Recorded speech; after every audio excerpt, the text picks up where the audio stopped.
So hello students, welcome back to our YouTube channel. So आज हम क्या करने वाले हैं बेटा, आज अपना जो जेईई मेंस के जो सेशंस चल रहे हैं अपनी, उसमें 2 अप्रैल 2026 का मॉर्निंग शिफ्ट का फिजिक्स का पेपर अपन सॉल्व करने जा रहे हैं। ठीक है, तो ज़्यादा टाइम वेस्ट नहीं करते हुए स्टार्ट करते हैं। अपन मेमोरी बेस्ड ये क्वेश्चंस हैं, एग्जैक्ट क्वेश्चंस नहीं है, पर जैसे भी है अपन इनको सॉल्व करते हैं। और अपना जो पर्पज़ होगा इस वीडियो का, सिर्फ क्वेश्चंस को सॉल्व करना नहीं होगा, उनको कम से कम टाइम में सॉल्व कैसे करना है, क्या अप्रोच लगाने से क्वेश्चन जल्दी हो जाएगा, और बेटा आपको क्वेश्चन में क्या हिंट दिया गया है ताकि आप उसको पहचान सकें कि हमें कौन से कॉन्सेप्ट का यहाँ पे फिजिक्स में यूज़ करना है। ठीक है ना बेटा, चलिए स्टार्ट करते हैं। पहला क्वेश्चन इलेक्ट्रोस्टैटिक्स से लिया गया है। पूछा गया है net electric field at a point A as shown in the figure is at an angle of 60 degree with X axis, then find out P2 by P1। सो आपको बताना है कि जो P1 P2 है, P1 P2 आपको dipole moment दे रखे हैं बेटे, क्या दे रखे, डाइपोल मोमेंट दे रखे हैं। और आपको बोला गया है इनकी वजह से जो इलेक्ट्रिक फील्ड होगा एक पॉइंट ए पर, वो हमें 60 डिग्री एंगल पे आ रहा है ना। तो हमें क्या करना है बेटा, ये डाइपोल पर बेस्ड क्वेश्चन है। पहली बात, किस पर क्वेश्चन बेस्ड है, डाइपोल पर बेस्ड क्वेश्चन है बेटा। तो हमें इसमें इतनी बात ध्यान रखनी होती है इलेक्ट्रोस्टैटिक्स में कि अगर मान लेते हैं अपने पास कोई डाइपोल है ना, dipole is nothing but the system of two charges, the system of two charges which है equal magnitude but opposite in nature, है ना, जिनका मैग्नीट्यूड सेम होता है बट जिनका नेचर क्या होता है, डिफरेंट होता है, मतलब माइनस प्लस नेचर के होते हैं, और kept at a very small distance, बहुत ही कम दूरी पर वो रखे होते हैं। So like minus Q and plus Q, और इसको पी वेक्टर से अपन डिनोट करते हैं बेटे। इसकी वैल्यू होती है क्यू इंटू डी के बराबर, और जो डायरेक्शन होता है वो होता है नेगेटिव टू पॉजिटिव। क्या होता है बेटे, नेगेटिव टू पॉजिटिव। इसी बात का फ़ायदा उठाते हैं अपन क्या करते हैं, हमें याद होता है ये डाइपोल मोमेंट है इस तरीके से, और इसकी जो एक्सिस होगी इसको अपन एक्सिस बोलते हैं बेटे। तो इसके एक्सिस पर अगर आप कोई पॉइंट लेंगे, let's suppose this is point A, तो इसके एक्सिस पर जो इलेक्ट्रिक फील्ड आता है वो कितना आता है बेटे, वो आता है 2kp अपॉन आर क्यूब, है ना। ये डाइपोल मोमेंट अगर मैं इसको p बोल रहा हूँ तो ये कितना आता है 2kp by R cube. Similarly अगर मैं यहाँ पर, और ये क्या आता है बेटा, ये भी ध्यान रखना होता है अपन को कि ये जो डाइपोल मोमेंट आ रहा है, सॉरी इलेक्ट्रिक फील्ड आ रहा है, नेट इलेक्ट्रिक फील्ड, ये डाइपोल की डायरेक्शन में ही आ रहा है। किस में आ रहा है बेटा, डाइपोल की डायरेक्शन में ही आ रहा है। ठीक है, यानी कि जो डाइपोल की डायरेक्शन है हमारे पास माइनस से प्लस, वही हमारे पास इलेक्ट्रिक फील्ड का डायरेक्शन भी है इस पॉइंट पी पर, जो कि इसके एक्सिस पर लाई कर रहा है। अब अपन क्या करते हैं, देखो हम डेरिवेशन पे मैं अभी नहीं जा रहा हूँ फिलहाल, और हमें ये भी पता होता है अगर इसके इक्वेटोरियल पॉइंट पर मुझे इलेक्ट्रिक फील्ड निकालना है तो वो कितना आता है बेटा, वो डाइपोल मोमेंट के अपोजिट डायरेक्शन में आता है, और वो कितना आता है, इस वैल्यू का हाफ आता है, एक्सिस वैल्यू का हाफ आता है, which is equal to kp by R cube. R is nothing but the distance of this point. Okay, so kp by R cube and 2kp by R cube. तो देखो बिल्कुल इसी में अपन solve कर देते हैं इसको। क्या है, ये बोला गया कि भाई इस ए पॉइंट पर आपको बताना है, तो क्या होगा, ये डाइपोल मोमेंट ऐसे दे रखा है P1। अब P1 की तो ये एक्सिस पर है, तो एक्सिस पर है तो इसका इलेक्ट्रिक फील्ड क्या होगा, उसी की डायरेक्शन में होगा बेटी, और कितना होगा 2kp1 अपॉन आर क्यूब। सही बात है।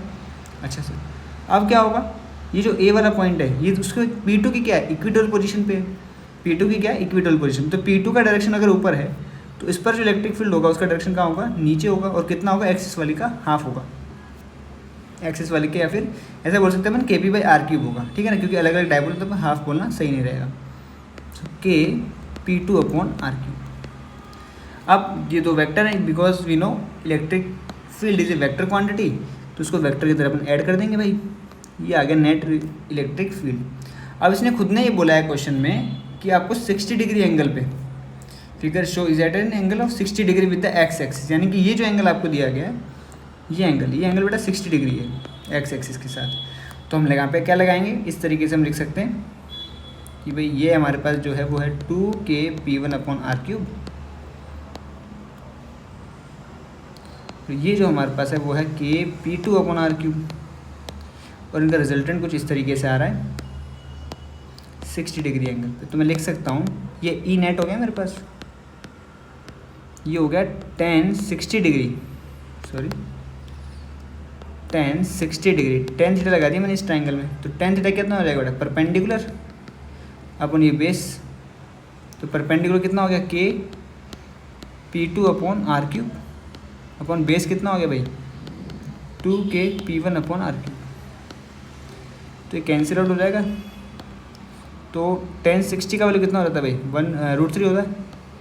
√3 इक्वल्स टू आर क्यूब से आर क्यूब कट जाएगा, K से K कट जाएगा बेटी। तो क्या आ जाएगा P2 अपॉन 2P1। हमसे क्या पूछा है सवाल में P2/P1 पूछा गया। तो आंसर क्या आ जाएगा बेटा P2/P1 is nothing but 2 times of √3। कौन सा ऑप्शन से हो जाएगा? Option number B. Is it clear है ना? तो चलिए आगे बढ़ते हैं अपन क्वेश्चन नंबर 2 की तरफ। आपसे पूछा जा रहा है कि the dimension of 1/2 epsilon naught E square is this, then value of a - 2b + c। बहुत ही आसान, अगेन बहुत ही आसान क्वेश्चन है। तो आपको ये टर्म आपने पढ़ रखी है, कह रही है एनर्जी डेंसिटी लिखा हुआ है बेटे। ये क्या लिखा हुआ है? अपन ये इलेक्ट्रोमैग्नेटिक वेव में पढ़ते हैं। ये क्या लिखा हुआ है? ये एनर्जी डेंसिटी का एक्सप्रेशन है बेटे। किसका एक्सप्रेशन है ये? Energy density. और हमारे सिलेबस में कुछ चीज़ें ध्यान रखें बेटी। अगर डेंसिटी है, अगर क्या लिखा हुआ है कभी भी डेंसिटी, एनर्जी डेंसिटी है ना, तो उसका मतलब डेंसिटी का मतलब क्या है? एनर्जी पर यूनिट वॉल्यूम। एनर्जी पर यूनिट वॉल्यूम है ना। कभी भी ग्रेडियंट वर्ड लिखा होगा यानी कि वो क्वांटिटी लेंथ के साथ कैसे चेंज हो रहा है, ये ध्यान रखो। अगर कभी भी ग्रेडियंट वर्ड लिखा हुआ है तो उसका मतलब क्या है? वो क्वांटिटी लेंथ के साथ कैसे चेंज हो रहा है। अगर कभी भी रेट वर्ड लिखा हुआ है, क्या लिखा हुआ है? रेट। अगर रेट वर्ड है उसका मतलब वो क्वांटिटी टाइम के साथ कैसे चेंज हो रही है। जैसे rate of change of velocity, that means how velocity is changing with respect to time. Okay, तो ये बातें ध्यान रखिए। एनर्जी डेंसिटी मतलब एनर्जी पर यूनिट वॉल्यूम हो गया। तो ये हमें समझ में आएगा भाई एनर्जी डेंसिटी मतलब क्या है? एनर्जी पर यूनिट वॉल्यूम। इसकी डायमेंशन निकालना कोई बड़ी बात नहीं भाई। एनर्जी जो है, कोई भी एनर्जी ले लो आप, काइनेटिक एनर्जी ले लो, किसी प्रकार की एनर्जी ले लो आप, तो आपको उसकी डायमेंशन लिखना आना चाहिए। और वॉल्यूम की डायमेंशन क्या हो जाएगी भाई? वॉल्यूम की डायमेंशन तो L क्यूब हो जाएगी, सिंपली लेंथ का क्यूब। अब एनर्जी की डायमेंशन कैसे लिखेंगे? जैसे मेरे को जो 8, 9, 10 के बच्चों को पता होगा, वो काइनेटिक एनर्जी पता होगा सर कि सर ½ mv² होता है इसका फॉर्मूला। तो इसकी डायमेंशन क्या हो जाएगी सर? इसके डायमेंशन सर मास की तो हो जाएगी m⁻1 और वेलोसिटी की होती है, देखो वेलोसिटी की जो डायमेंशन होती है वो क्या? मीटर पर सेकेंड। तो मीटर पर सेकेंड नीचे था तो ऊपर आ गया मीटर पर सेकेंड। इसका स्क्वायरिंग करना है अपन को, तो L⁻2 बनेगा, T⁻2 बनेगा। इस क्वांटिटी को अपन क्या करेंगे? उधर रख देंगे भाई, ये आगे लो, ये अपने पास डायमेंशन आ जाएगी। इसको सोल्व कर लो। एनर्जी डेंसिटी हमारे पास कितना आ जाएगा भाई? m1 L⁻⁻1 T⁻⁻2। सो अपने A का वैल्यू कितना आ गया? हमारे पास A का वैल्यू आ गया 1, B का वैल्यू आ गया -1 एंड C का वैल्यू कितना आ गया बेटा? -2। तो सोल्व कर लेते हैं अपन। A - 2 भी पूछा, A - 2 इंटू B का वैल्यू -1 है और C का वैल्यू -2 है। तो कितना आ गया सोल्व हो गया? ये आ गया +2 - 2 0 हो गया बेटी, तो ये 1 बन गया। तो अपने पास आंसर क्या आ जाएगा? सिंपली 1 आ जाएगा। समझ गए बात को? चलिए नेक्स्ट क्वेश्चन पे चलते हैं। Question number 3 again very easy question, capacitor का क्वेश्चन है, बहुत ही आसान क्वेश्चन है भाई। देखिए पेपर बहुत ही डूएबल था, बहुत ही डूएबल मतलब। तो ये बोल रहा है कि there is a parallel plate capacitor, जो कि जिस पर हम ज़्यादातर चर्चा कर रहे होते हैं, पैरेलल प्लेट कैपेसिटर पे कर रहे होते हैं, ऑफ कैपेसिटेंस C। इसका कैपेसिटेंस C है। If half of the space is filled with dielectric constant K। अब इसे डरो मत, डाइलेक्ट्रिक कांस्टेंट हमने पढ़ा हुआ है और कई बार इसको अपन ER भी लिखते हैं, जो अपन लिखते हैं ना ER, रिलेटिव परमिटिविटी, यही डाइलेक्ट्रिक कांस्टेंट और कुछ भी नहीं है, ठीक है ना।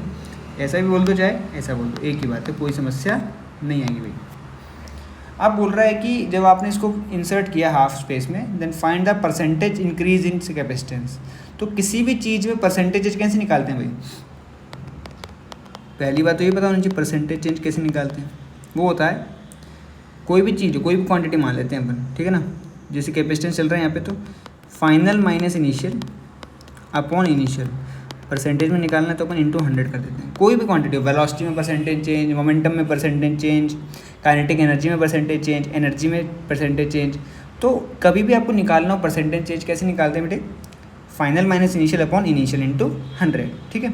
अब जैसे इनिशियल कैपेसिटेंस इनिशियल कितना हो जाएगा भाई? ε0 into area A divide by D। ये तो हमें एक्सप्रेशन पता है। पैरेलल प्लेट कैपेसिटर के कैपेसिटेंस का एक्सप्रेशन क्या होता है?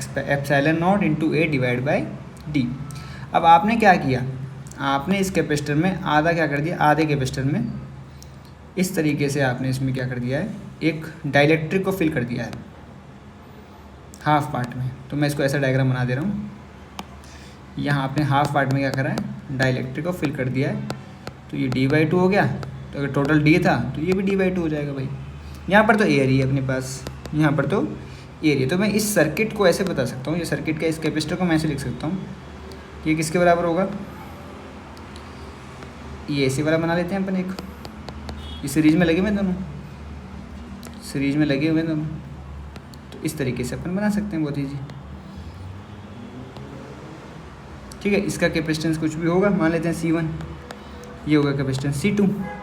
तो बताओ C फाइनल क्या हो जाएगा भाई, दोनों सीरीज में लगे हुए, सीरीज में लिखते हैं तो कैसे लिखते हैं, C1 C2 upon C1 plus C2, ये लिखते हैं। बताइए C1 का वैल्यू कितना होगा बेटे, C1 का वैल्यू हो जाएगा सर एप्सिलॉन नॉट, वो तो आता ही है, और मल्टीप्लाई कर देते हैं K से। तो 5 epsilon not into area A divide by d/2, ये C1 हो गया। C2 कितना हो जाएगा भाई, ये हो जाएगा epsilon not into area A divide by d/2 हो जाएगा सिंपली। तो मैं इसमें पेज ऐड कर देता हूँ एक बार।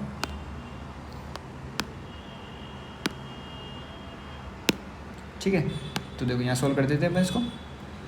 ये हमारे पास क्या है, C1 आ गया, C2 आ गया, और C इनिशियल में पता है, ये तो बताओ पहले C फाइनल निकालते हैं अपन। C फाइनल क्या हो जाएगा भाई, दोनों को मल्टीप्लाई करो, दोनों को मल्टीप्लाई करेंगे क्या बनेगा 5 इंटू, या अपन क्या करते हैं एक बार इसको मल्टीप्लाई नहीं करते क्योंकि चीज़ें कट जाएंगी बाद में, तो मैं क्यों अपना टाइम वेस्ट करूँ उसको करने में। मैं सीधे देता हूँ d/2 multiplied by epsilon not into A d/2। ठीक है, C1 C2 upon C1 plus C2। तो epsilon not into A 5 times d/2 plus epsilon not into A divide by d/2। अब देखो यहाँ पे मैं डायरेक्ट सोल्व कर रहा हूँ, ये d/2 कॉमन आ जाएगा, है ना, इस ये कटेगा, तो ये कॉमन आके यहाँ से कट जाएगा। एप्सिलॉन नॉट A ये भी कॉमन आएगा, तो ये भी कट जाएगा। ठीक है, और कुछ कॉमन दिख रहा है आपको, नहीं दिख रहा, कोई बात नहीं भाई। ऊपर क्या बच गया, ऊपर बच गया भाई 10 डिवाइड बाई d डिवाइड में नीचे क्या बना हुआ है 5 प्लस 1, तो भाई C फाइनल, अच्छा ऊपर ये बचेगा एप्सिलॉन नॉट इंटू A, सही बात है, ये बच जाएगा। तो ये कितना बन गया भाई 5 और 1 6 डिवाइड बाई कितना हो गया 6d।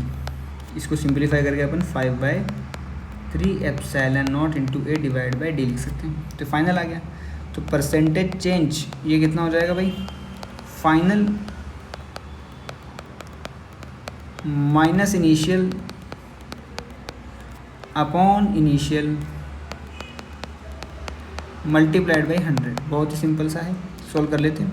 अब देखो ये सब कॉमन आगे कट जाएगा, कोई समस्या नहीं होगी इसमें। तो क्या बचेगा 5/3 माइनस 1 मल्टीप्लाइड बाई 100। तो ये कितना हो जाएगा 3 5 में 3 का कितना 2/3 इंटू 100, यानी कि कितना आ जाएगा बेटा 66.67% आ जाएगा। समझ गए, इंटीजर आंसर होगा इसका कुछ ना कुछ, जो भी परसेंटेज इंक्रीज पूछा है इसने, तो कितना आ जाएगा 66.67, ये सब डिजिट में आंसर आएगा, है ना। चलिए आगे बढ़ते हैं। अगला सवाल क्या है बेटी, अरे भाई साहब बहुत ही आसान सवाल, अरे यार ये तो मतलब क्या पूछ लिया इन्होंने, देखो शर्म आ गई मेरे को करते हुए। 4 डायटोमिक गैस, डायटोमिक जब भी लिखा हो अपन तो कुछ नहीं करते सर, डिग्री ऑफ फ्रीडम तो अपन को याद ही रहता है डायटोमिक का, कितना होता है 5 होता है। कितना होता है भाई डायटोमिक का 5, 3 ट्रांसलेशन 2 रोटेशनल। अच्छा, find the ratio of Q delta U and W in isobaric process. Isobaric process, ओ हो, आइसो का मतलब सेम, यानी कि प्रेशर कांस्टेंट है इसमें। आइसोबैरिक का मतलब क्या होता है, प्रेशर कांस्टेंट भाई, समझते हैं आप। आइसोबैरिक का मतलब क्या होता है भाई, प्रेशर कांस्टेंट रहेगा during the process. Okay sir. अरे सर ये Q डेल्टा U W तीनों ही फर्स्ट रो में आ जाते हैं सर, और इसमें क्या लिखने बड़ी बात है सर, मुझे समझ में नहीं आता। काहे को घबराना है इससे, कोई दिक्कत नहीं है सर, लिख देते हैं अभी। सर कुछ भी हो जाए दुनिया में, डेल्टा U का फॉर्मूला तो यही रहता है F/2 NR डेल्टा T। बिल्कुल भाई, F का वैल्यू सर आपने बता ही दिया अभी, तो लो सर लिख दिया, लो सर लिख दिया 5/2 NR delta T, delta U आ गया सर। अच्छा Q बराबर बताइए भाई, Q बराबर क्या होता है? Q बराबर होता है NC डेल्टा टी। अब C डिपेंड करता है प्रोसेस पर। अरे सर प्रोसेस बोल तो दिया सर, आइसोबैरिक होगी तो NCP डेल्टा टी हो जाएगा। और CP का वैल्यू सर मुझे पता होता है, CP का वैल्यू कितना होता है भाई? CP का वैल्यू होता है, CP का वैल्यू होता है CV प्लस R। कितना होता है भाई? अरे ये तो जानते हैं ना अपन, CV प्लस R। CV का वैल्यू FR/2 होता है which is equal to 5R/2 plus R। That means CV कितना हो गया भाई? 7R/2। अरे सर लो लिख दिया 7R/2 एंड डेल्टा टी। आपको खुश करने के लिए इसको मैं थोड़ा अच्छे से लिख देता हूँ 7/2 NR डेल्टा टी, ताकि NR डेल्टा टी रेशियो लेंगे तो कट जाएगा भाई। अब बजट वर्क डन। अरे सर वर्क डन का फॉर्मूला होता है, देखो सर वर्क डन का फॉर्मूला होता है PdV, छोटा सा वर्क डन। पर क्योंकि मुझे पूरा वर्क डन निकालना है तो मैं इंटीग्रेट कर देता हूँ।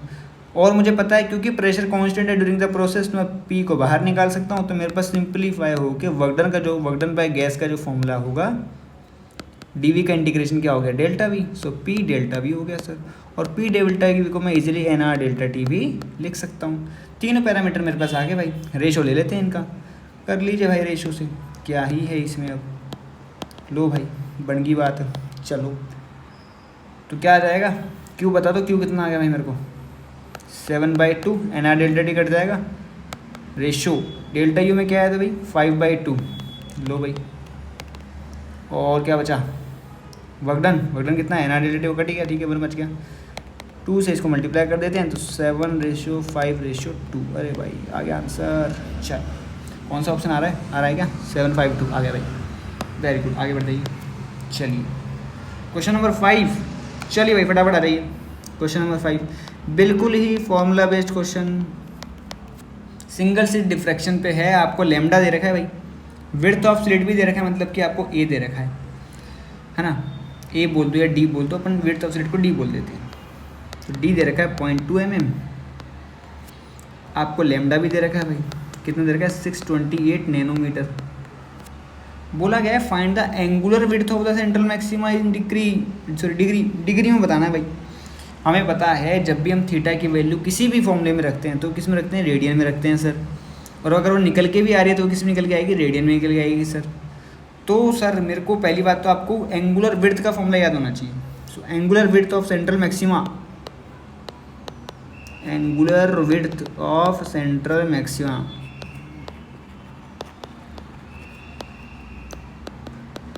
कितना होता है बेटे? ये होता है 2i of lambda by D. एक तरफ का लैम्डा बाई डी और डबल कर देते हैं तो 2 लैम्डा बाई डी। फॉर्मूला याद होना चाहिए बेटा, है ना। डेरिवेशन पे हम नहीं जा रहे इसकी। 2 लैम्डा कितना दे रखा है बेटा? 628 इंटू 10⁻⁻9।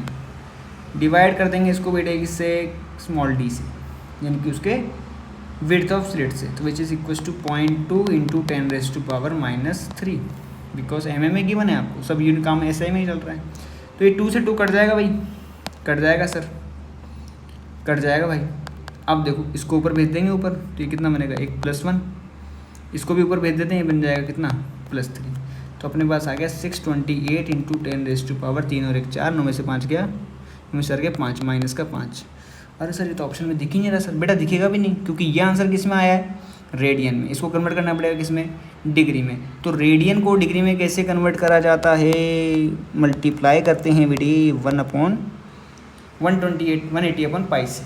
अब कहीं कहेंगे अरे सर इतनी खतरनाक कैलकुलेशन सर, मैं तो नहीं कर रहा सर। अरे बेटे बहुत होशियार हैं वो, अगर आप थोड़ा सा दिमाग लगाओगे ना तो आपको कैलकुलेशन ईजी दिखेगा। देखो अभी, देखो अभी अपने भाई का कमाल देखना बेटी। पाई को भूलकर भी 22/7 मत लिखो। क्या लिखो? क्या लिखूं सर? बेटा ऐसे लिख दे 3.14, क्योंकि मुझे 3.14 या 314 का पढ़ा याद है। 314 एकम 314, 314 दूनी 628। सर आपको याद है? बेटा 2 तक तो याद ही है अपन को, है कि नहीं? याद ही है तो देखो इसको उड़ा देंगे, ऊपर कितना बनेगा? 10⁻²। ये नहीं बढ़ जाएगा बेटा इससे 2, कितना आ गया भाई? 18 इंटू 2 36 हो गया। ये बन गया 10⁻⁻5 पहले था, 1 + 1 और 1 + 2। तो सर ये बन जाएगा 2 और 1 3 -2। यानी कि 10.36 डिग्री। 36 दे रखा है भाई, देखो वाह भाई वाह। ऐसा नहीं है सर 0.38 भी तो पास ही, बेटा एक्यूरेट कैलकुलेशन की है तुम्हारे भाई ने, एक्यूरेट, है ना, ऐसे ही करनी होती है, ऐसे टाइम बचाना होता है। अब कई लोग 22/7 ले लेंगे या 3.1 ले लेंगे, बेटा डाटा ही उसने ऐसा दिया था कि आपका टाइम वेस्ट होगा ही नहीं, है ना। तो ये सवालों की प्रैक्टिस के साथ ही आएगा, कोई बात नहीं, आगे बढ़ते हैं। चलिए क्वेश्चन नंबर 6 आपके स्क्रीन के ऊपर सामने है ये भी, और इसको सोल्व करने जा रहे हैं अपन। तो आपको एक स्ट्रेट वायर या बेंट वायर की वजह से क्या पता होना चाहिए, इसमें मैग्नेटिक फील्ड पता होना चाहिए भाई, है ना। तो एक इनफाइनाइट वायर या सेमी इनफाइनाइट वायर है, उसकी वजह से कितना होता है, और एक जो आर्क है, अगर इसमें करंट आई फ्लो हो रहा है तो उसके सेंटर पे अगर ये आई करंट ऐसे फ्लो हो रहा है तो कितना करंट फ्लो होता है भाई, ये एंगल अगर अपन थीटा मान लेते हैं तो ये आता है B at centre C mu not I upon 4πr, where r is the radius. और ध्यान रखना थीटा किस में रखना है बेटा, रेडियन में रखना है। थीटा किस में रखना है, रेडियन में रखना है भाई। इनफाइनाइट वायर की वजह से पता ही होता है आपको, इनफाइनाइट वायर की वजह से कितना होता है भाई, ये इनफाइनाइट वायर है, इसकी वजह से मैग्नेटिक फील्ड एक किसी पॉइंट पर, इससे जो कि टी दूरी पर स्थित है, डी दूरी पर है, तो यहाँ पर जो मैग्नेटिक फील्ड होता है बेटी वो होता है mu naught I upon 2πd। और सेमी इनफाइनाइट में कितना हो जाता है मेरे भाई, सेमी इनफाइनाइट में सर हमें याद है सर, ये हो गया आपका डी। तो मैग्नेटिक फील्ड एट पॉइंट, कोई भी पॉइंट ले लेते हैं, कोई बात, नाम नहीं देते इसको, ये पॉइंट है ना, यहाँ पे निकाल रहा हूँ, इक्वल टू कितना रहता है ये mu naught I upon 4πd। D क्या है, जिस पॉइंट पर निकाल रहे हो उसकी वायर से परपेंडिकुलर डिस्टेंस। कई बार सवाल में ये वाली डिस्टेंस दे देता है कि भाई यहाँ से ये कोई क्यू पॉइंट है, मैग्नेटिक फील्ड निकालो, ये डिस्टेंस दे रखा है डी, तो बेटा ये मत ले लेना, ना ना ना ना सर ये नहीं लेंगे, परपेंडिकुलर डिस्टेंस लेनी होती है। कौन सी डिस्टेंस, परपेंडिकुलर वाली, तो सर ये लेंगे, बिल्कुल बेटे समझ गए बात को भाई, होशियार तो हो आप, वाह बढ़िया, मज़ा आ गया, समझ में आई बात। चलो इसको मैं थोड़ा कंसाइज कर देता हूँ, कर दें कंसाइज भाई, अरे हो जा भाई, नखरे करता है ये भी, कंसाइज कर दिया अपने, लो इसको। अब अपन क्वेश्चन सोल्व कर लेते हैं भाई, क्वेश्चन सोल्व कर लेते हैं भाई फटाफट से। चलिए तो देखो ये वायर आ रहा है, इसमें करंट आ रहा है ऐसे और इसमें आ रहा है ऐसे, अपन स्ट्रेट वायर से निकाल लेते हैं पहले। तो मैं ए पार्ट में निकाल रहा हूँ भाई, नेट मैग्नेटिक फील्ड एट ओ। तो स्ट्रेट वायर देखो दोनों की वजह से ऐड हो रही है, दोनों की वजह से अंदर ही आ रही है, अंदर आ रही क्रॉस में, है ना। जिस डायरेक्शन में करंट जाता है उसमें अपना थंब रखते हैं और अपनी पाम के परपेंडिकुलर जो वेक्टर आएगा वो क्या देगा आपको, बी की डायरेक्शन देगा, समझ गए बात को, अपनी पाम के परपेंडिकुलर। तो एक अंदर की तरफ आ रहा है और इस वाली के लिए भी कहाँ आ रहा है, अंदर की तरफ बाहर की तरफ, इस वाली के लिए अंदर की तरफ होगा भाई, कहाँ होगा बताओ, अंदर की तरफ या बाहर की तरफ, इस वाले पॉइंट पे कहाँ होगा, बाहर की तरफ, इस वाले पॉइंट पे कहाँ होगा, अंदर की तरफ। ऐसे इसके लिए क्या होगा बताओ, ये ऐसे जा रहा है तो इस पर भी अंदर की तरफ होगा, दोनों में क्या आ रहा है भाई, अंदर की तरफ ही आ रहा है। तो कुछ नहीं, ऐड कर देंगे दोनों की वजह से, दोनों की वजह से ऐड कर देंगे मेरे भाई, दोनों ही सेमी इनफाइनाइट का ये वाला केस है अपने पास। तो एकदम twice of mu not I upon 4π, D की जगह मैं आर लिख देता हूँ बेटी, दे रखा है आर, डी के बराबर आर क्या है, आर दे रखा है। और ये जो बेंट वायर है ये तो भाई सेमी सर्कल हो गया सर, सेमी सर्कल में मतलब थीटा की वैल्यू कितने रख देंगे, पाई डाल देंगे सर, तो डाल दो सर, पाई से पाई कट जाएगा, क्या बचेगा, क्योंकि ये डायरेक्शन भी क्या है, सेम ही आ रही है, तो मैंने ऐड कर दिया इसको, mu naught I upon 4π, sorry 4π नहीं आएगा, पाई तो कट जाएगा बड़ी, 4r आ जाएगा सिंपली, अरे क्या आ जाएगा 4r। तो नेट मैग्नेटिक फील्ड आ गया। बी पार्ट पे क्या होगा भाई, बी पार्ट पे, अरे भाई इसका तो जीरो ही हो गया, ये जो सेक्शन है ना इसका तो मैटर खत्म हो गया। क्यों खत्म हो गया सर, अरे भाई ये तो उसी लाइन पे आ गया ना, आपने पढ़ा है ये, अगर ये करंट आई इसमें फ्लो हो रहा है इसके सामने ही या इधर कोई पॉइंट ले लोगे आप, तो उस पर मैग्नेटिक फील्ड कितना हो जाता है बेटा, जीरो हो जाता है। कितना हो जाता है मैग्नेटिक फील्ड, जीरो हो जाता है। तो इसका तो मैटर खत्म हो गया, इसका भी अपने निकाला ही है, इसका भी अपने निकाला ही है। अरे सर ये तो बहुत ही आसान हो गया सर, मजाक करते हैं सर, ये तो एनटीए वाले भी कितने भूले हैं सर, मजाक करते हैं हमसे, कितना मजाक करोगे भाई। 4πr इसमें अपन को ऐड करना है भाई कौन सा, mu naught I upon 4r। Is it clear? चलो अब क्या करना है, अब सर सबसे टफ काम है सर इजी वाला तो हमने कर दिया सर, टफ वाला आप कर दो सर। डिवाइड करना बहुत टफ होता है सर, एक तो डिवाइड करना बहुत टफ होता है सर। तो देखो सर डिवाइड कर देते हैं, तो B01 अपॉन B02 क्या बनेगा भाई, क्या मैं देखो अब कैलकुलेशन ऐसे नहीं लिख रहे हैं पूरा की पूरा एक्सप्रेशन, ऐसा नहीं होना चाहिए ना।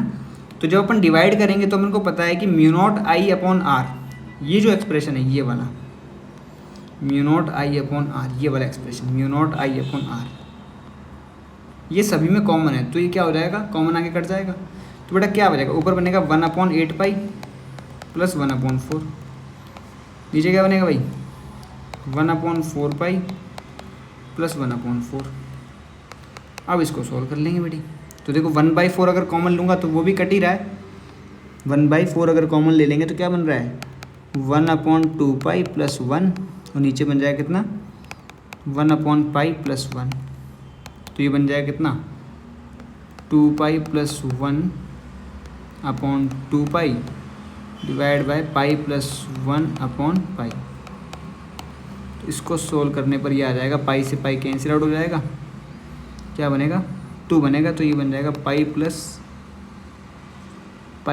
कितना करें pi plus 1/2 of pi plus 1, सही है क्या 2 × पाई प्लस 1, अच्छा ये 2π हो जाएगा, 2π प्लस 1/2π प्लस 2। कौन सा ऑप्शन आ रहा है भाई, कैलकुलेशन सही है अपना, 2π प्लस 1/2π एंड 1 प्लस π/π। यहाँ से पहले कैलकुलेशन चेक कर लो, 2π प्लस 1/2 × पाई प्लस 1 यानी कि 2π, नीचे तो नहीं आ रहा है कुछ भी, कहीं ना कहीं कैलकुलेशन मिस्टेक किया है क्या हमने भाई, देखें ज़रा। अरे ये 1/8 थोड़ी होगा, अरे सॉरी क्षमा चाहते हैं भाई आपसे सभी से हम क्षमा चाहते हैं बेटे, क्षमा चाहते हैं हम, क्षमा प्रार्थी हैं आपके बेटे। ये ऐसे कटेगा ना, ये मल्टीप्लाई क्यों होगा, तो ये 1/2 आएगा बेटे, क्या आएगा 1/2π, और ये क्या बनेगा 1/4। डिवाइड कर देंगे बेटे किससे 1/4π प्लस 1/4 से। ओके बेटे, आप देखो 2 से 2 भी कट जाएगा सब जगह से, तो क्या बनेगा 1/4 प्लस 1/2, 1/2 निकला ना अपने बाहर, तो 2π प्लस 1/2, तो सर ये बन जाएगा 2π, और ऊपर क्या आएगा सर 2 + π, और सर इसका एलसीएम कितना आएगा सर, इसका एलसीएम सर 2π आ जाएगा, तो सर ये आ जाएगा 1 + 2π। तो सर मेरे को आ रहा है ये सर नज़र आ गया, अब सर मेरी नज़रें हो गई हैं तेज, ऐसा ही हुआ भाई, 2π से 2π कटेगा 2 आएगा, अरे 2π से 2π कटेगा तो गलत हो गई, क्या आएगा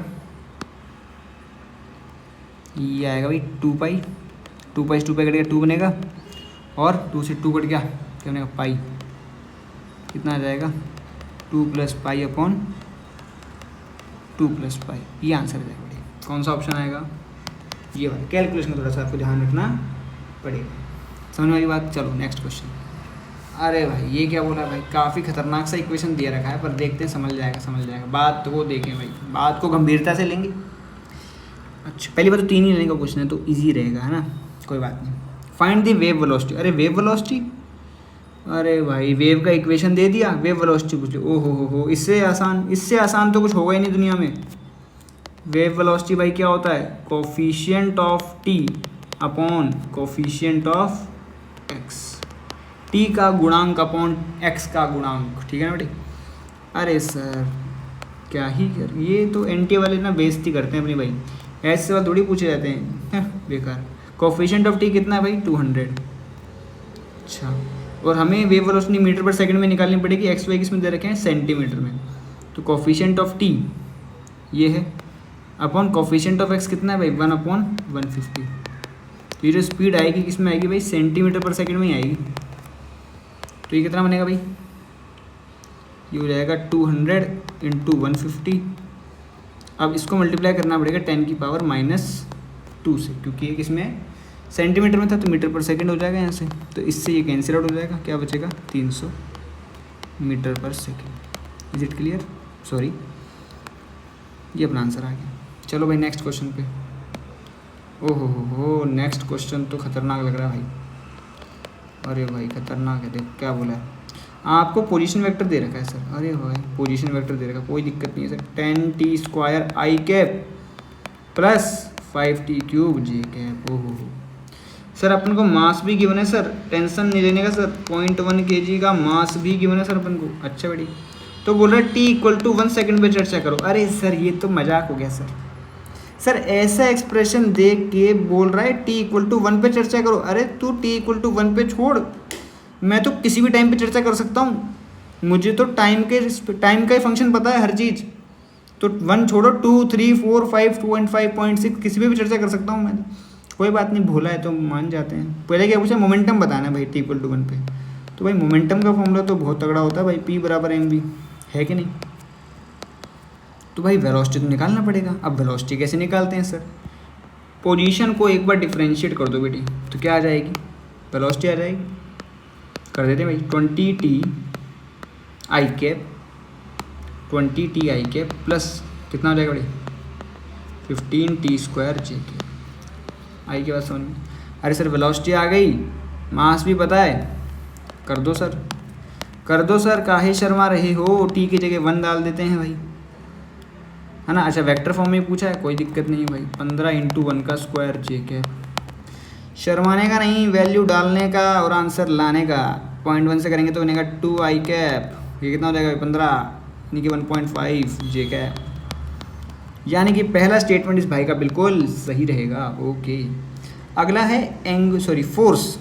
अरे sir force F = ma, father बराबर मदर, मतलब थ्योरेटिकली बात है, फादर बराबर मदर ऐसा है नहीं, मदर ही ऊपर है बेटा, है ना। हाँ ओके, फादर = मदर है सर। एक्सेलरेशन निकालना पड़ेगा। अरे सर वेलोसिटी को फिर से डिफरेंशिएट कर दो, क्यों शर्मा रहे हो सर। इसको डिफरेंशिएट करेंगे तो बनेगा इतना, देखिए ज़रा देखें, क्या ये बात समझ में। डिफरेंशिएट किया है बेटा, x⁴n का डिफरेंशिएशन जो कि बालक को आता है। हाँ सर, तो सर मास इंटू एक्सेलरेशन कर देते हैं sir. So sir mass given है 0.1 एंड एक्सेलरेशन इज गिवन है हमें 30t, तो t की जगह 1 डालना है सर, हमें पता है क्योंकि t = 1 सेकंड पर चर्चा करनी है। तो सर ये हो जाएगा, कितना हो जाएगा भाई, 2 i cap and 3 j cap. Low sir, ये भी स्टेट बहुत सत्य वचन है भाई, बहुत सही बोलता है ये तो। अगला सवाल क्या, एंगुलर मोमेंटम यानी कि L वेक्टर पूछ रहा है। L वेक्टर तो सर ये होता है R × P होता है सर। आप इसको सिंप्लीफाई करके ऐसे भी लिखते हैं लोग बाग, है ना बेटी। तो सर मैं तो ऐसे ही लिख देता हूँ क्योंकि मैं पहले कैलकुलेट कर चुका हूँ ना। मैं R मुझे दे रखा है, P मुझे दे रखा है, वही मैंने निकाल लिया फर्स्ट ऑप्शन में, तो मैं काहे को ऐसे लिखूँगा इसको। ठीक है भाई, कोई दिक्कत नहीं, जैसी तेरी इच्छा।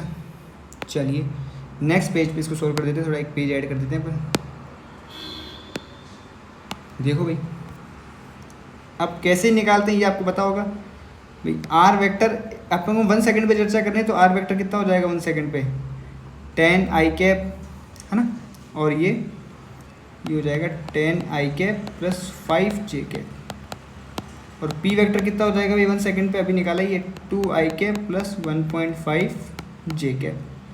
ठीक है भाई, अब इसको कैसे सॉल्व करते हैं आपको पता ही है, या तो आप वो साइक्लिक ऑर्डर में सॉल्व कर लो, या फिर सबसे बेस्ट तरीका जो मुझे लगता है गणित का तरीका होता है बेटे। गणित सबसे बढ़िया चीज़ है। गणित हम पढ़ क्यों रहे हैं सर, अरे फिजिक्स के लिए बेटा। गणित का यूज़ कहाँ करेंगे हम, फिजिक्स में करेंगे, इसीलिए तो गणित पढ़ी जाती है कि फिजिक्स में यूज़ कर लेंगे। तो ये 10, ये 5, ये 0, और ये कितना होना है 2 और 1.5, 2, 1.5 और 0। अरे सर अगर आपने जेईई मेन का पेपर दिया है तो मतलब आपने 12th तो पढ़ ली है और आपको डिटरमिनेंट सॉल्व करना आता है। हाँ सर आता तो है, बिल्कुल आता है सर, कर लेंगे। तो मैं इस कॉलम के अलॉन्ग क्या कर रहा हूँ, इसको एक्सपेंड कर रहा हूँ, क्योंकि ज़्यादा जीरो जिसमें होते हैं उसी कॉलम या रो के अलॉन्ग हमें एक्सपेंड करना चाहिए। और ये भी लिखते हैं प्लस माइनस प्लस, है ना, ऐसा सब पढ़ते हैं, प्राइम को फैक्टर, है ना, ये सब। तो अपन लिख देते हैं के कैप, तो ये वाले कॉलम और ये वाली रो कैंसिल आउट हो जाएगी। तो इसको इससे मल्टीप्लाई करेंगे तो 15 आएगा बेटे, इसको करेंगे तो 10 आ जाएगा, कितना बन जाएगा भाई 5 के कैप। क्या झूठ बोल रहा है या सच बोल रहा है? अरे बहुत सच्चा। एनटीए से अच्छा सच्चा तो कोई है ही नहीं भाई, सबसे अच्छा सबसे सच्चा एनटीए ही है। टॉर्क वेक्टर निकालना है सर, टॉर्क वेक्टर तो आर क्रॉस एफ होता है सर। तो बेटा फिर से लगा दो वही चीज़, टॉर्क जो होगा वो हो जाएगा अपने पास आई जे के, सर आर भी पता है और फोर्स भी पता है, तो आर तो वही हो जाएगा 1050। एफ कितना निकाला बेटा? 2i + 3j, मतलब कि 2 3 एंड 0। तो फिर से इसके अलॉन्ग अपन एक्सपेंड कर देते हैं, तो क्या बनेगा? के कैप 30 - 10 = 20 के कैप। ठीक है, तो टॉर्क आ गया अपने पास 20 के कैप। सही है क्या? सही है भाई। अरे यार एनटीए भाई, दिल जीत लिया एनटीए ने। तो आंसर क्या आ जाएगा? ABCD all are correct. चलिए भाई, अब क्या पूछा जा रहा है देखिए भाई, बड़े ध्यान से देखिएगा, बड़े ध्यान से देखिएगा, बड़ी दूर से आए हैं। तो एक रिएक्शन दे रखी है बेटा, लिथियम +2 जा रहा है लिथियम +3 प्लस इलेक्ट्रॉन, यानी कि आपने क्या किया है, बेचारे लिथियम की जान निकाल ली, बेचारे की जान ही निकाल ली। अरे वो कह रहा था सर मैं ऐसा हुआ करता था, ऐसा हुआ करता था, किसी ज़माने में 3 इलेक्ट्रॉन रखा करता था। इन बेकार लोगों ने सर 2 इलेक्ट्रॉन तो पहले निकाल ही रखे थे सर, ताकि बोर मॉडल अप्लाई कर पाएँ, है ना। मेरे से 2 इलेक्ट्रॉन निकाल के बोर मॉडल अप्लाई कर देते, मुझे सिंगल इलेक्ट्रॉनिक स्पीशीज बना के। पर सर मुझ में वो भी इलेक्ट्रॉन निकाल लिया सर, मतलब एक ही तो इलेक्ट्रॉन था सर, वो भी निकाल लिया। अरे बेटा कोई बात नहीं, कोई बात, दुखी नहीं होते, दुखी नहीं होते। तो क्या होगा, ये न्यूक्लियस है, ये अपने पास क्या है बेटी, जहाँ पे सर्किट ये इलेक्ट्रॉन रिवॉल्व कर रहा होगा, ग्राउंड स्टेट में है।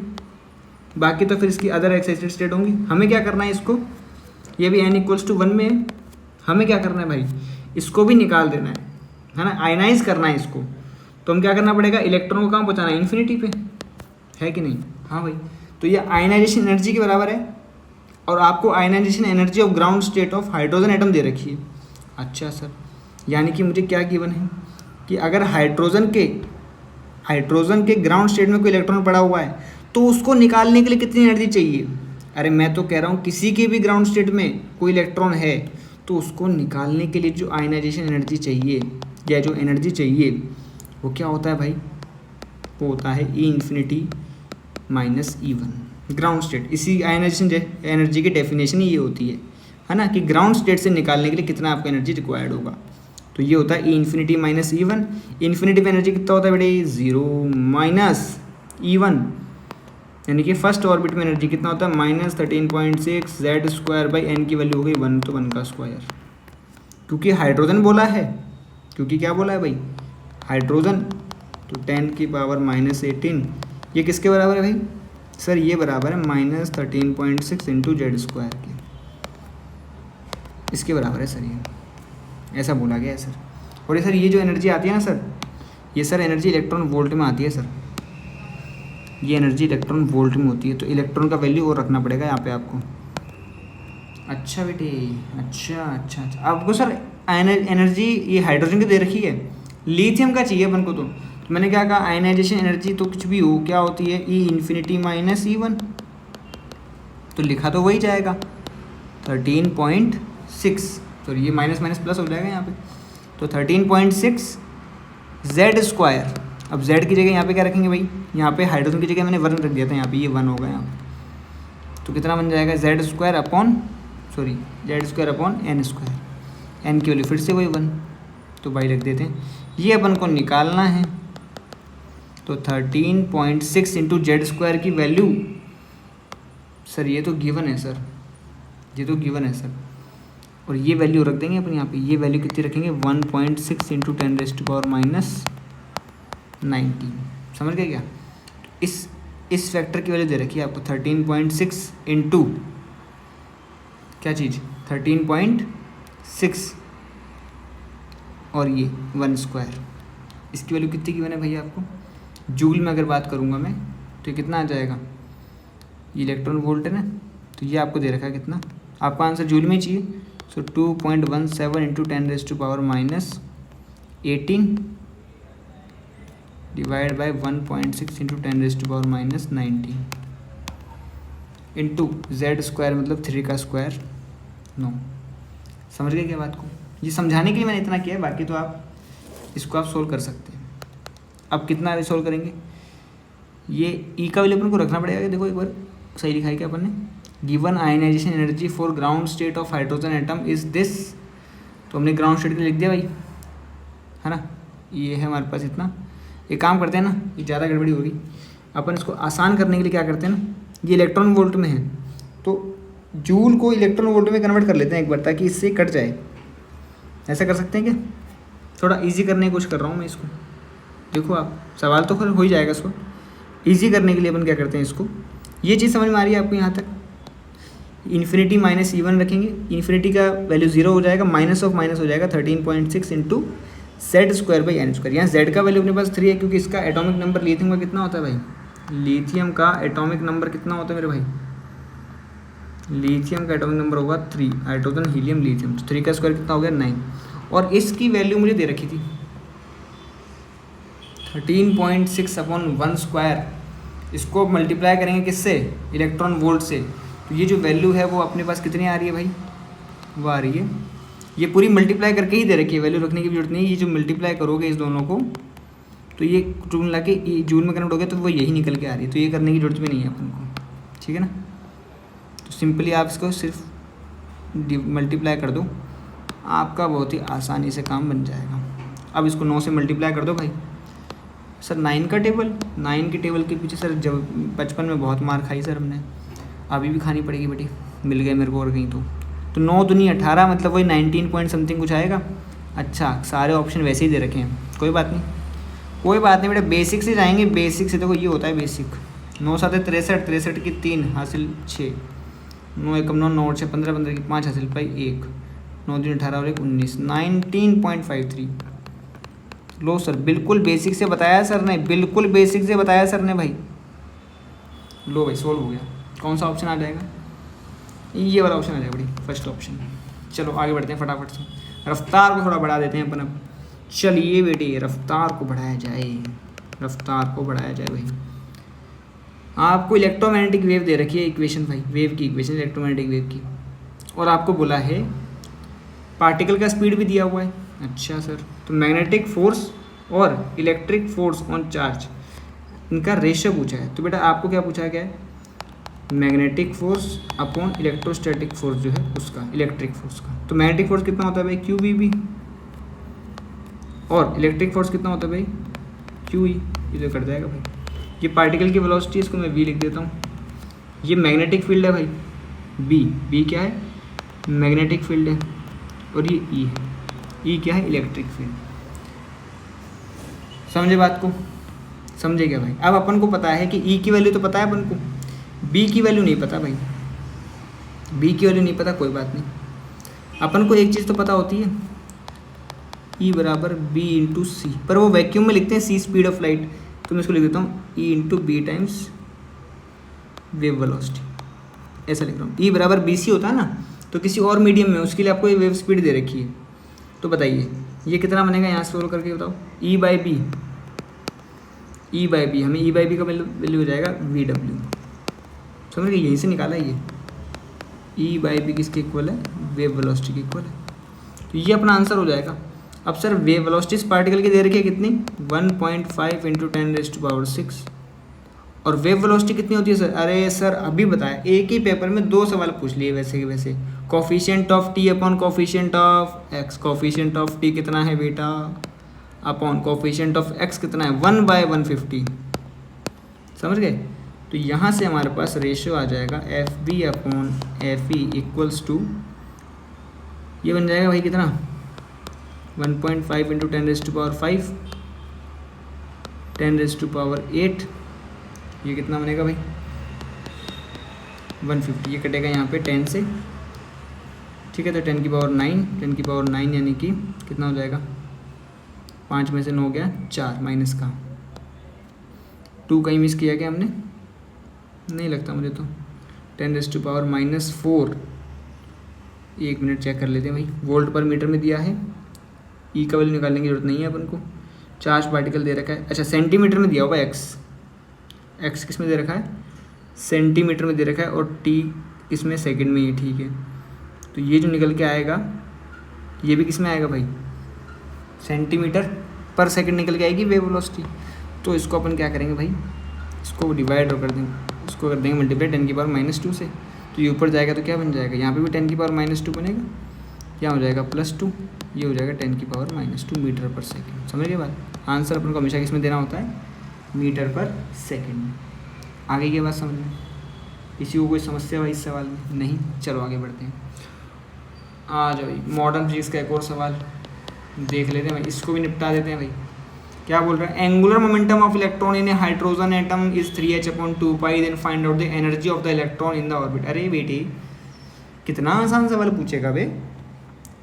अपन को पता है कि भाई एंगुलर मोमेंटम होता है mvr = integral multiple of h/2π। n क्या है, कौन से ऑर्बिट की बात चल रही है, वो n है।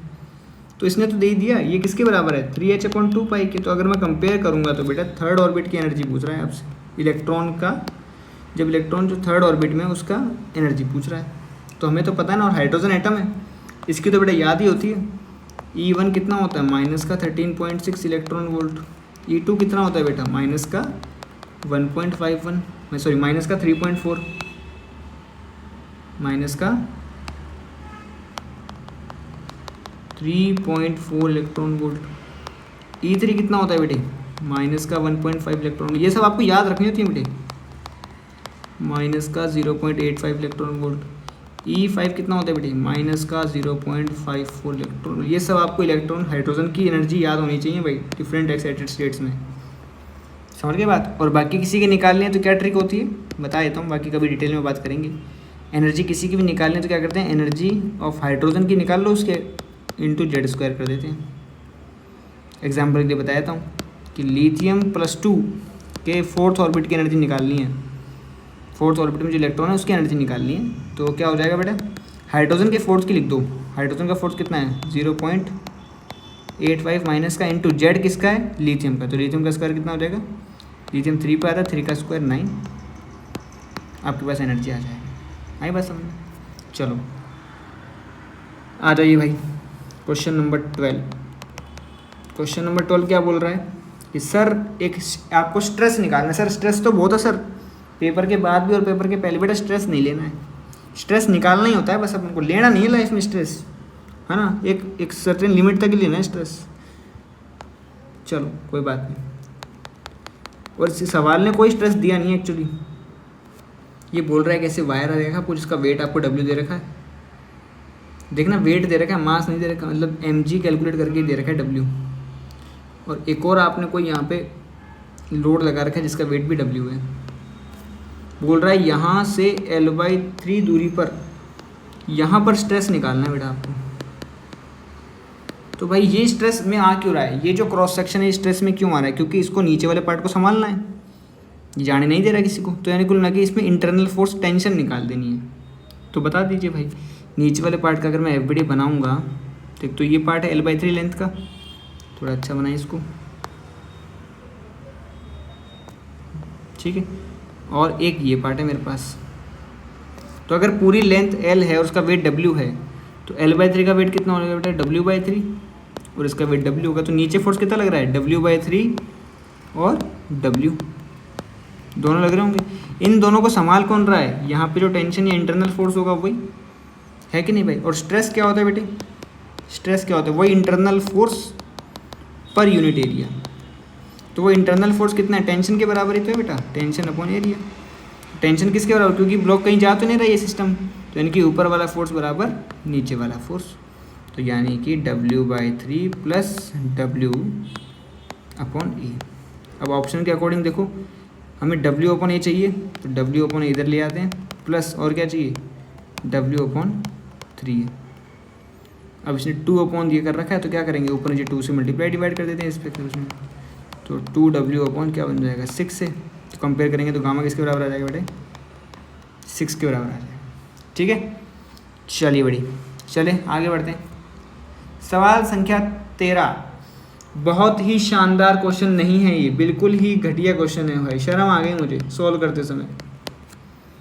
अरे थीटा दे रखा है टाइम का फंक्शन, और क्या पूछ लिया, एंगुलर एक्सेलरेशन। अरे सर ये तो हमें काइनेमेटिक्स से आता है, एक्स पता हो तो वी निकाल सकते हैं, वी पता हो तो टी निकाल सकते हैं, ऐसे जाते हैं डिफ्रेंसिएशन करते हुए, ऐसे आते हैं इंटीग्रेशन करते हुए। सिमिलरली थीटा ओमेगा अल्फा होता है, अगर थीटा है तो टाइम के रिस्पेक्ट में डिफ्रेंशिएट करेंगे तो ओमेगा आएगा, फिर करेंगे तो अल्फा आएगा, इसको इंटीग्रेट करेंगे तो इधर, इसको इंटीग्रेट करेंगे तो इधर।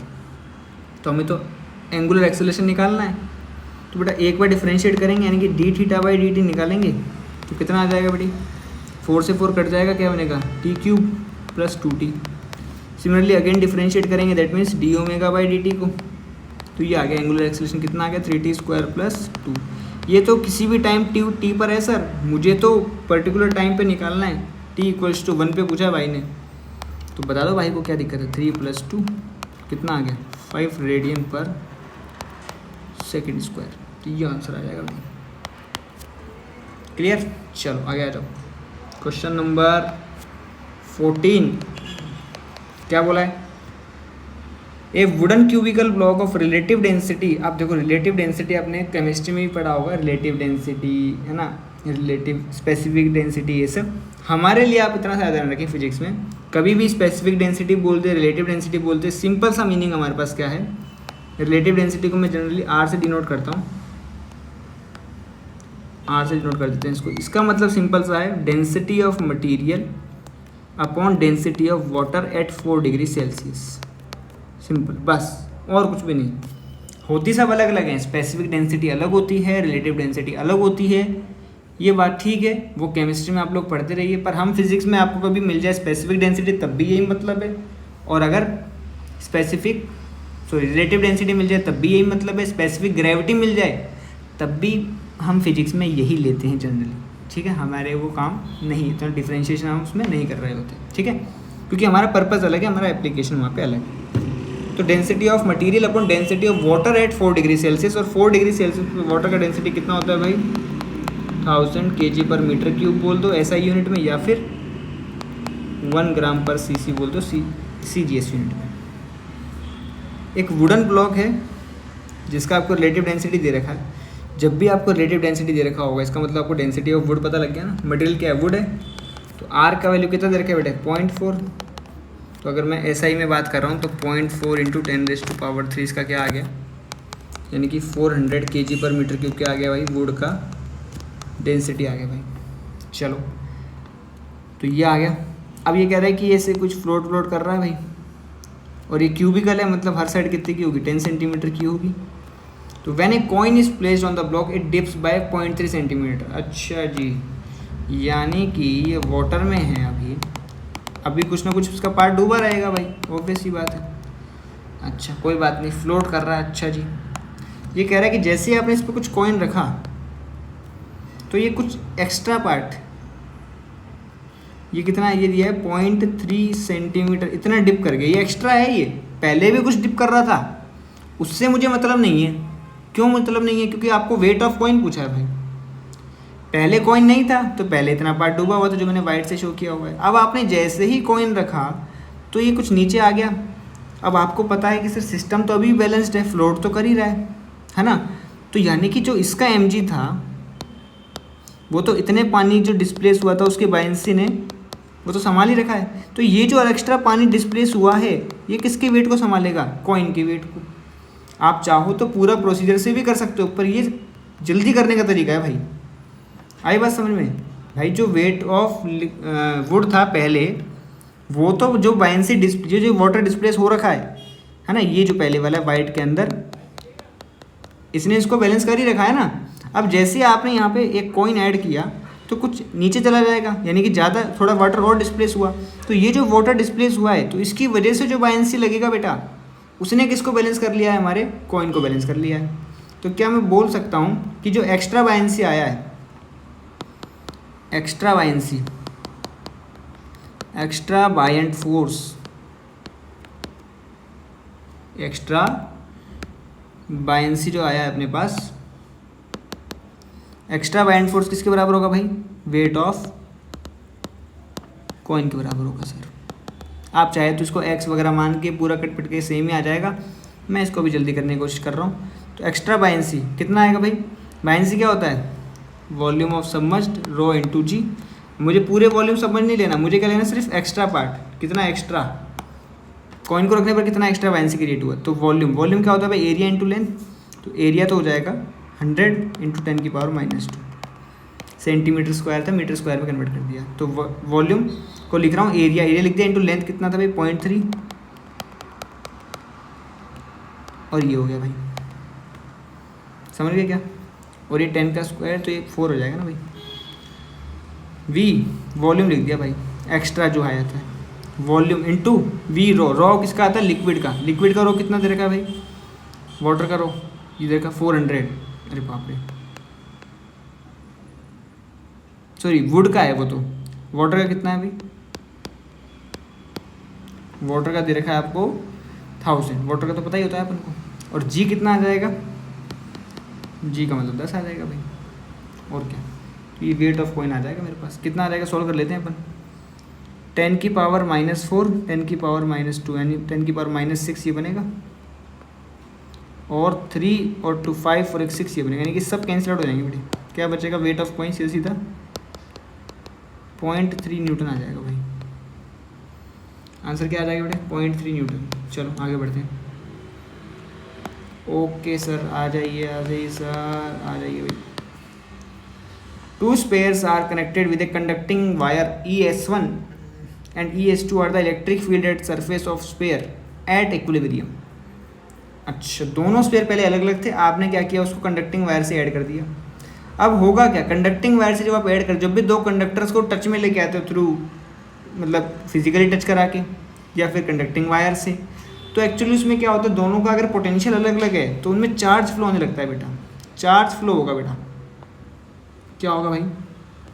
चार्ज फ्लो होगा। चार्ज फ्लो होगा, पर कब तक होगा? जब तक पोटेंशियल क्या नहीं हो जाता बेटे? सेम। जब तक पोटेंशियल सेम नहीं होगा तब तक चार्ज फ्लो होता रहेगा। अपन ने पढ़ा तो है भाई, करंट फ्लो होगा, चार्ज फ्लो होगा ड्यू टू पोटेंशियल डिफरेंस। अगर पोटेंशियल डिफरेंस ही नहीं होगा तो चार्ज भी फ्लो नहीं होगा। तो चार्ज कब तक फ्लो होगा? जब तक दोनों स्फेयर्स का पोटेंशियल सेम नहीं हो जाता। तो मान लेते हैं भाई, अरे मान लेते हैं बेटी, मान लो ना भाई, अरे मान लो भाई, मान लेते हैं कि पोटेंशियल सेम हो गया। और पोटेंशियल सेम होने के बाद इस पर चार्ज आ गया Q1 और इस पर चार्ज आ गया Q2। तो इसका पोटेंशियल कितना हो गया भाई? KQ1/R1। इसका पोटेंशियल कितना हो गया भाई? KQ2/R2, है ना। हालांकि इसकी ज़रूरत नहीं है, तो अपन तो क्या लिखते हैं भाई? अपन तो डायरेक्ट लिखते हैं सीधा। क्या आपको इलेक्ट्रिक फील्ड रेशो पूछा है एट द सरफेस, वो कितना होता है भाई? ES1/ES2, है ना। ये तो पूछा है, रेशो पूछा है इनका। तो KQ/R², तो KQ1/R1² अपॉन एक पॉइंट की, मतलब स्फेयर के सरफेस पे इलेक्ट्रिक फील्ड इतना ही होता है भाई, KQ/R²। तो KQ2/R²। R यहाँ पे रेडियस है यहाँ पे इनका, है ना। आप चाहो तो R1 R2 भी लिख सकते हो, ज़्यादा सही रहेगा। तो ये आप लिख देते हैं R1 का स्क्वायर, देते हैं R2 का स्क्वायर। तो भाई K से K कट जाएगा, क्या बचेगा भाई? देखें एक बार, Q1/Q2 और R2/R1 का होल स्क्वायर। ये बन रहा है भाई Q1/Q2 इंटू R2/R1 का स्क्वायर। सर R2/R1 तो मुझे पता है सर, बस Q1 Q2 का रेशो मिल जाए। तो मैंने क्या बोला? मैंने बोला कि ये कब तक चार्ज फ्लो होगा? जब तक दोनों का पोटेंशियल सेम नहीं हो जाता। तो सेम होने का मतलब कि Q1/R1 equals to, capital R1 लिख देता हूँ इसको, इक्वल्स टू KQ2/R2। K से K कट जाएगा बेटा, तो Q1/Q2 आ जाएगा बीठो और 1/R2। Is it clear? चलो भाई, तो मैं Q1/Q2 को लिख सकता हूँ R1/R2 और R2/R1 का स्क्वायर पहले से लिखा हुआ है। तो क्या मेरे पास सिर्फ एक R2/R1 बचेगा? और R2 बेटा 18 है, R1 अपने पास 8 है, तो कितना आ जाएगा? 9/4 चीज़ इक्वल्स टू 4 दूनी 8। हालांकि 2 देखते हैं, मैं 2.25 टिक लगा दूंगा, बट आप पूरा भी करके देख सकते हैं, नो प्रॉब्लम। 4 दूनी 8, 1 और 0, 4 दूनी 8, 2 और 0, 4 5 20। चलिए भाई क्वेश्चन नंबर 16 पे आ जाते हैं। क्वेश्चन नंबर 16 क्या बोल रहा है भाई कि एक मेटल सरफेस है। अच्छा, फोटो इलेक्ट्रिक इफेक्ट की फीलिंग आ रही है भाई? आपने वेवलेंथ अगर लैम्डा गिराया है तो स्टॉपिंग पोटेंशियल, तो बेटा एक मेरी बात ध्यान रखें हमेशा, कभी भी आपको सवाल में अगर स्टॉपिंग पोटेंशियल दिया गया हो, क्या दिया गया हो, स्टॉपिंग पोटेंशियल, तो तुरंत दिमाग में क्लिक करना चाहिए क्या, stopping potential e times stopping potential is equals to होता है के मैक्स की। इसका पर्पज़ ही ये है, अगर कभी भी आपको स्टॉपिंग पोटेंशियल दिया गया है, इसका मतलब वो चाह रहा है कि आपको के मैक्स दिया जाए, के मैक्स देने की इन्फॉर्मेशन कोशिश जारी है के मैक्स देने की। अच्छा सर, और सर आइंस्टाइन की इक्वेशन क्या होती है भाई, ये होती है कि जो आपने एनर्जी इंसिडेंट करी एच सी अपॉन लेमडा, तो ये एनर्जी कहाँ जाएगी, वर्क फंक्शन में, और बची हुई कहाँ जाएगी बेटा, के मैक्स में। तो अगर आपने वेवलेंथ लेमडा गिराई तो h c upon lambda equals to 5 plus K max की वैल्यू शुरू में कितनी है 3v0, तो मैं लिख रहा हूँ h c upon lambda equals to 5 plus K max कितना हो जाएगा, v को e से मल्टीप्लाई कर दो बेटा 3ev0, है ना, यहाँ से लिखा है इक्वेशन नंबर 1। अगर आपने वेवलेंथ 2 लेमडा का गिराया, मतलब h c upon 2 lambda energy हो गया, तो वर्क फंक्शन तो सरफेस तो चेंज किया नहीं, मटेरियल की प्रॉपर्टी होती है वर्क फंक्शन बेटा, तो स्टॉपिंग पोटेंशियल कितना है v0, दैट मीन्स के मैक्स कितना हो जाएगा ev0, इक्वेशन नंबर 2। आपसे पूछा क्या भाई, थ्रेशोल्ड वेवलेंथ, अरे सर थ्रेशोल्ड वेवलेंथ होता है h c upon lambda threshold, ऐसा ये मतलब वर्क फंक्शन होता है, ये क्या होता है भाई, वर्क फंक्शन। तो सर ev0 ये सब तो कुछ हटाना ही पड़ेगा अपन को, तो ये कैसे हटाएंगे सर, इसको सर कैसे हटाया जाएगा, अगर मैं इस इक्वेशन को 3 से मल्टीप्लाई कर दूं और सब्ट्रैक्ट कर दूं इनको, तो क्या होगा, तो सर ऐसा बन जाएगा h c upon lambda minus 3hc upon 2 lambda sir, यहाँ सर 5 बन जाएगा, यहाँ माइनस का 3 5 बन जाएगा, और ये कट जाएगा सर, तो सर ये 2 5 बनेगा और इधर ले आया इसको, और सर ये बनेगा 3hc अपॉन 2 लेमडा यानी 1.5 hc अपॉन लेमडा बना हुआ, और ये बना हुआ hc अपॉन लेमडा, तो सर सोल्व होकर आ जाएगा hc बाई 2 लेमडा। अच्छा तो बेटा फाई की वैल्यू कितनी आ गई, तो सर हाई फाई की वैल्यू आ गई, हाई फाई आ गई कितनी, hc अपॉन 4 लेमडा। तो बेटा फाई की वैल्यू होती कितनी है, hc upon lambda threshold wavelength. तो अगर बेटा कंपेयर कर दूँ तो कितना आ जाएगा बेटा, क्या ये इसके बराबर आ जाएगा, तो थ्रेशोल्ड वेवलेंथ कितनी आ जाएगी बेटे, 4 लेमडा आ जाएगी भाई, क्या आ जाएगी बेटे, 4 लेमडा आ जाएगी। इज इट क्लियर, चलो आगे बढ़ जाते हैं। अरे भाई इतना बड़ा क्वेश्चन, पहले आप इसको पढ़ लीजिए अच्छे से, ऐसे कर देते हैं इसको, पढ़ लो पहले अच्छे से भाई, अटेम्प्ट करते हैं फिर इसको। सर्ल्स एक्सपेरिमेंट करा होगा आपने, है ना, एक्सपेरिमेंटल फिजिक्स का पार्ट है ये। तो सर्ल्स एक्सपेरिमेंट है, उसमें क्या करते हैं अपन, जो अपने स्टील के वायर वगैरह जो भी होते हैं उनसे कोई जो है अपना वेट वगैरह पे अपन लगाते हैं लोड वगैरह, उसमें अपन स्ट्रेस वर्सेस स्ट्रेन का ग्राफ प्लॉट कर रहे होते हैं, ये आपने पढ़ा भी होगा, ठीक है। तो आपने पढ़ा भी